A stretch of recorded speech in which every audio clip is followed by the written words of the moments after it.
The night does not end when the guns fall silent. It only becomes louder in other ways. Breath fogs the air. Wood creaks. Somewhere in the dark, a man remembers a home that still exists. If you choose to remain here, listening, breathing with them, then stay. Some stories are not meant to be rushed. They open slowly, like hands thawing in the cold. The trenches stretch along the scarred earth of the Western Front like open wounds that refuse to close. Mud clings to boots and uniforms as if the ground itself is unwilling to let anyone go. The men inside these narrow corridors have forgotten what silence sounds like without fear inside it. Even now, on this night that once meant warmth and light, their bodies remain trained for impact, shoulders tight, hands close to rifles, ears tuned for the whistle that ends everything. Christmas has arrived quietly. No bells announce it here. No laughter spills into the streets. Only the faint awareness that somewhere beyond the wire, beyond the smoke and the miles of broken land, families are gathering around tables that feel impossibly far away. The men do not speak of it openly. Longing is dangerous. It softens edges that must remain sharp. The cold is patient. It seeps through wool and skin, settles in bone. Fingers ache even when still. Some men close their eyes and imagine firelight, the smell of bread, the sound of a door opening. Others force themselves not to remember. Memory can wound as deeply as shrapnel. Across the trenches, unseen but deeply felt, are the enemy. Shapes in the dark, shadows with rifles. They cough the same way, shiver the same way. They wait too. Orders had been shouted earlier in the day, warnings, reminders, the usual litany of discipline. There would be no ceasefire, no concessions. War does not pause for holy days. And yet, as night settles, something subtle changes. Not a decision, not a command, just an absence.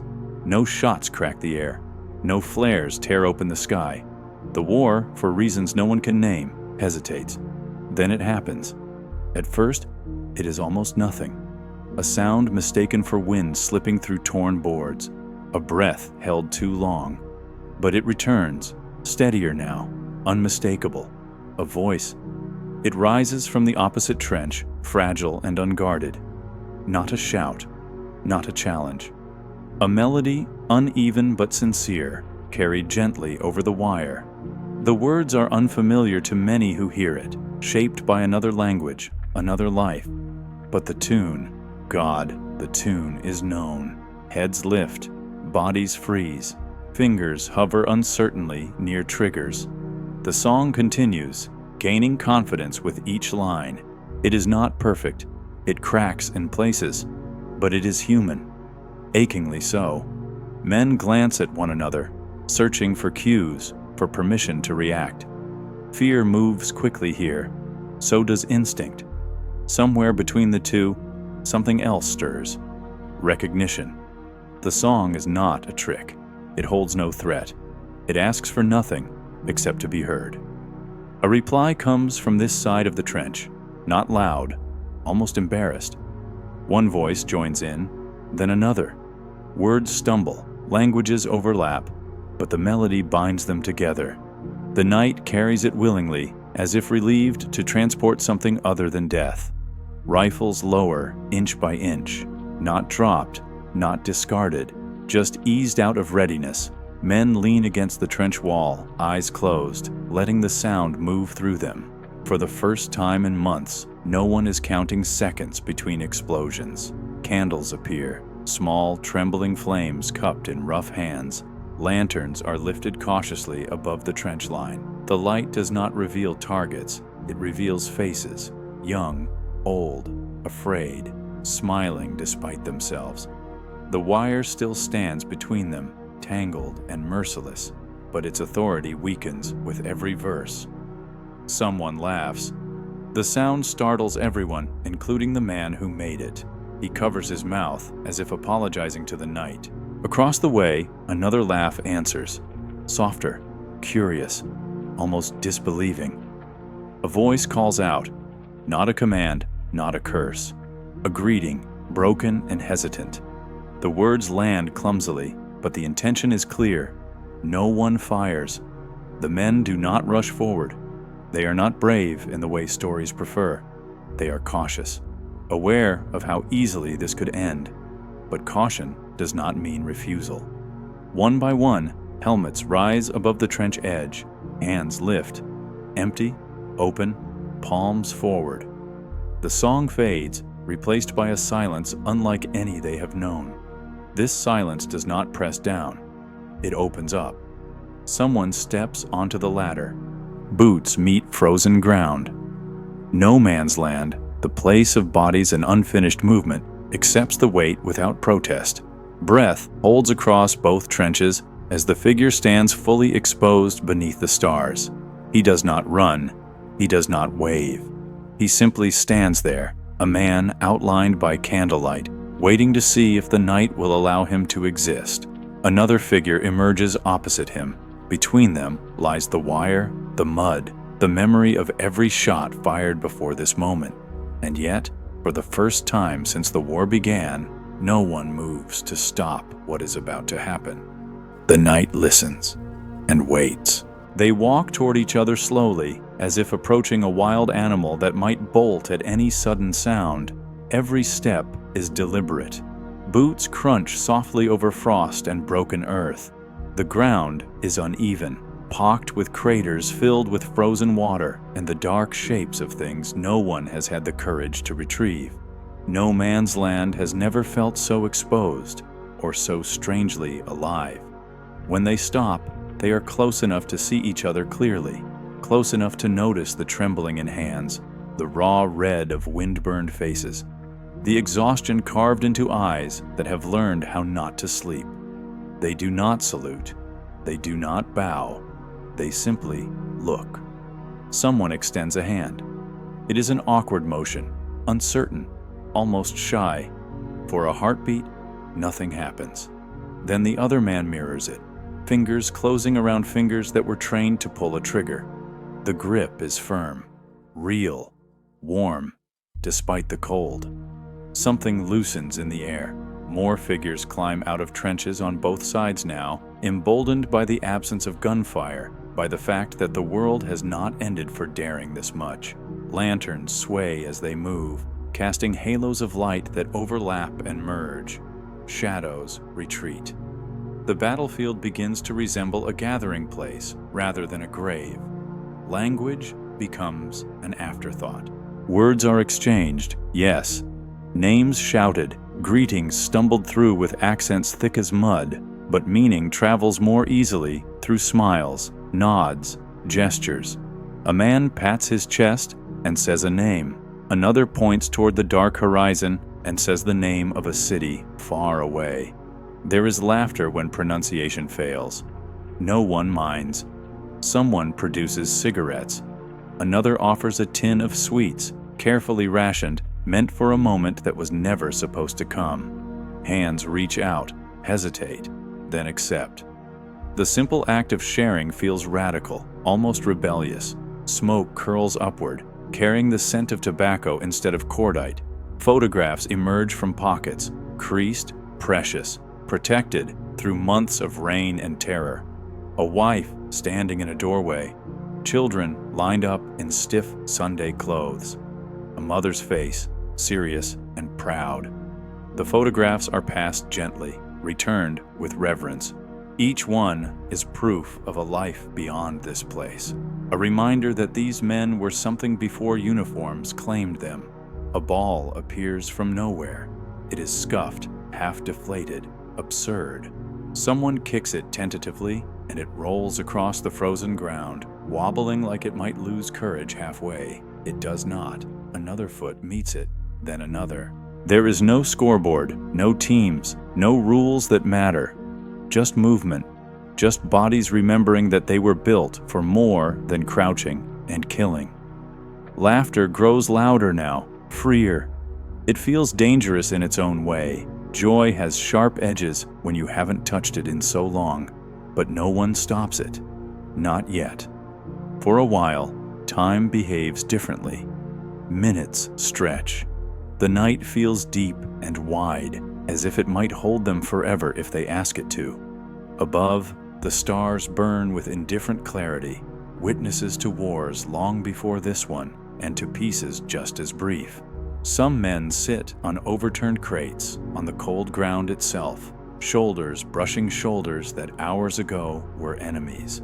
They speak in fragments, about weather, about food, about how long they have been here, about how tired they are. Fatigue, it turns out, is a universal language.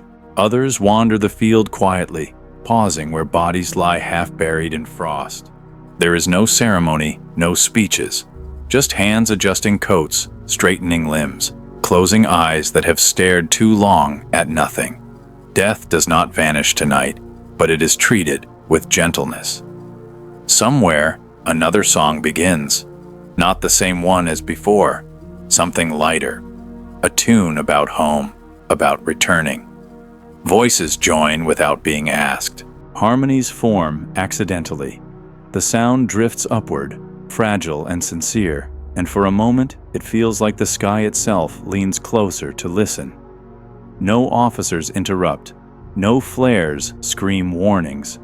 The machinery of war remains silent, as if uncertain how to respond to this failure of hostility. But beneath the warmth, beneath the laughter and shared breath, everyone feels it. The knowledge that this cannot last. It is not spoken. It does not need to be. The awareness moves through them quietly, like cold seeping back in at the edges. Men glance toward their trenches now and then, as if checking the time on a watch that isn't there. Goodbyes begin forming long before they are spoken. Hands linger longer in handshakes. Names are repeated, memorized, as if they might be needed later, for prayer, for apology, for forgiveness. No one knows how to ask for yet. A candle sputters out. Another follows. Dawn is still hours away, but the night is changing again, tightening its grip. Eventually, someone takes a step backward. Then another. The retreat is unhurried, respectful. Promises are made with smiles rather than words. There is nodding, waving, one last laugh that sounds almost like disbelief. The wire waits patiently for its authority to return. As the men descend back into their trenches, they carry more weight than when they left, not in their packs, but in their chests, proof that what they felt was real, that the enemy had a voice, that the night had answered it. Behind them, no man's land grows quiet once more, but it is no longer empty. Dawn arrives without ceremony. A thin, colorless light slips into the trenches, exposing frostbitten earth and exhausted faces. The sky does not celebrate what happened here. It simply observes, pale and distant, as if unsure whether this night should be remembered or forgotten. Men wake slowly, blinking against the cold. For a moment, just a moment, they forget where they are. Their bodies remember warmth that does not belong here. Smiles flicker and fade as reality settles back into place. The walls of the trench are still close. The rifles are still stacked within reach. The war has not ended while they slept, but something has shifted.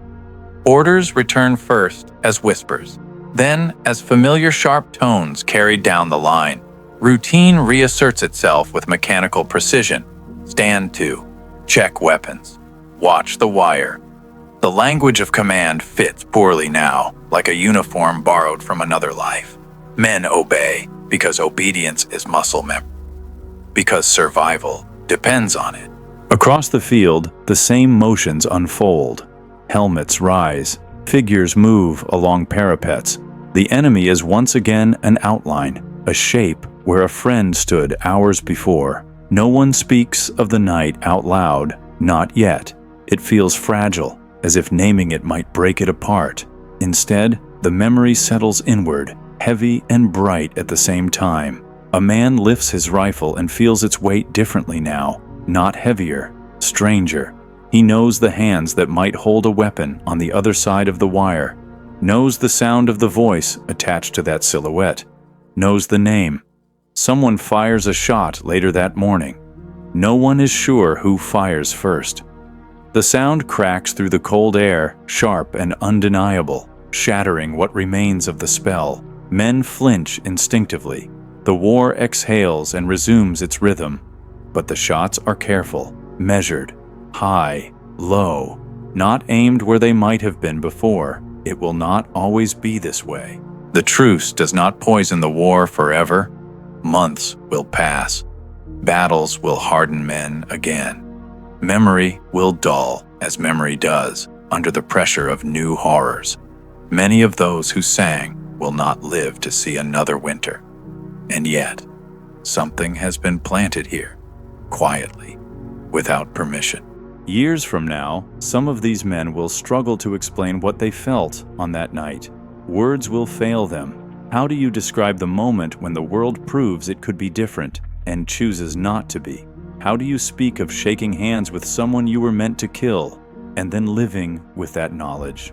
Some will tell the story softly, almost apologetically, as if confessing to a dream they are not sure they were allowed to have. Others will keep it to themselves, carrying it like a secret talisman against despair. A few will write letters, journals, fragments meant for no audience at all. History will argue over details, over who sang first, over where exactly it happened, over how widespread it truly was. But history will miss the point. What matters is not how long the guns were silent. What matters is that they were. In a place designed to erase individuality, men chose to see one another. In a system built on obedience, they listened instead. For a handful of hours, the future loosened its grip, and the past stopped demanding blood. The song did not end the war, but it revealed something the war could not destroy. That beneath uniforms and orders, beneath fear and fury, there remains a quiet, stubborn capacity to recognize oneself in another. A capacity that waits, not for permission, but for a moment. The night passed. The trenches closed. Time moved on.